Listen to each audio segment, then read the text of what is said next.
வரஹ்மத்துல்லாஹி வ பரகாத்துஹு. எல்லாம் வல்ல அல்லாஹ்வின் நல்லடியார்களே, அன்புமிக்க பெரியோர்களே, அருமை தாய்மார்களே, சகோதர சகோதரிகளே, என்னை போன்ற மாணவ மாணவிகளே, நான் உங்களுக்கு மத்தியில் கல்வியின் அவசியத்தை பற்றி உலக அறிஞர்கள் என்ற தலைப்பில் பேச வந்துள்ளேன். அன்பார்ந்த சகோதரர்களே, ஒரு சமூகம் உயர்வு பெற கல்வி மிக மிக அவசியம். கல்வி இல்லாத சமூகம் உயர்வு பெறாது. உலகில் அடக்கி ஒடுக்கப்பட்டுள்ள சமூகங்கள் பின்னர் கல்வியின் மூலம் தலைநிமிர்ந்து நின்றதை வரலாற்றிலும் காணலாம். பெரும் குடிமக்கள் கல்வி அறிவு இல்லாத போது ஒடுக்கப்படுகின்ற தலைக்கீழ் மாற்றத்தையும் காண முடிகின்றது. இதுவெல்லாம் உலக கல்வியின் முக்கியத்துவத்தையும் அவசியத்தையும் காட்டுகின்றன.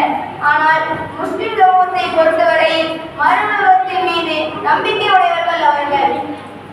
எனவே மிக பரத்திலும் குறிப்பாக மறுவுலகத்தில் ஜெயம் பெற மார்க்க கல்வியும் அதன்படி செயலாற்றும் கடமை என்பதே நமது நம்பிக்கை. அல்குரான் கற்றுத்தரும் கல்வியே மார்க்க கல்வியாகும். எனினும் அது கடல் போன்றது. எல்லாராலும் அதனை முழுமையாக கற்றுத் தேர முடியாது. எனினும் மார்க்கத்தின் அத்தியாவசிய விடயங்களை கற்பது சகல முஸ்லிம்களின் கடமை. எனவே மார்க்க கல்வியின் முக்கியத்துவத்தையும் அவசியத்தையும் அது இல்லாமல் போனால் விளைவு என்னவாகும் என்பது பற்றியும் சவுதி அரேபியாவின் பிரசித்தி பெற்ற மாமேதை ஷேக் சாலிஹ் பின் பௌசான் என்ற பெயரில் கையேடு ஒன்றை எழுதியுள்ளார். அதற்கு கல்வியும் அரையர்களின் சிறப்பும் என்ற பெயரை மொழிபெயர்த்துள்ளேன். இதன் மூலம் பயன் பெற நம் அனைவருக்கும் அல்லாஹ் அருள் புரிவானாக.